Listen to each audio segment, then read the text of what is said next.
My journey began right here in Midway, right here in Bullock County.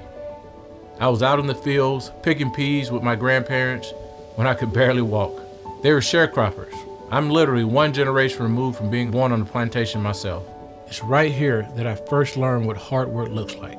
I remember running up to the rolling store. Grandma would barter with eggs in exchange for groceries, but for me, I wanted that orangeade. I remember playing ball in a dirt court that was right over there. My grandparents were hard workers, and this community stuck together. We had everything we needed. When I got older, I took that work ethic that my grandparents instilled in me and I applied it to sports. I was a pretty good basketball and football player. Then I tore my ACL. But I kept that work ethic. I dedicated my energy into my education. But don't get me wrong, I was still putting up shots on that dirt court here at home. I had a teacher that pulled me to the side and told me that sports wasn't the only way to achieve greatness. Dr. Gregory Graves changed the way I looked at the world. And it was my grandparents that planted that seed of perseverance in me. It was my teachers that planted that seed to always strive for excellence.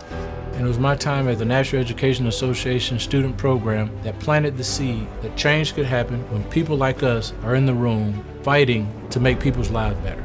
The College Cost Reduction Act of 2007 actually included pieces that I wrote. That's when I realized that it was my time to start planting seeds for others to succeed. Then I began my career by teaching at a public magnet school, a Title I school, and on an Indian reservation. In 2014, I was elected to the Alabama House of Representatives and elected House Minority Leader by my colleagues, becoming the first African American and youngest person to receive that honor.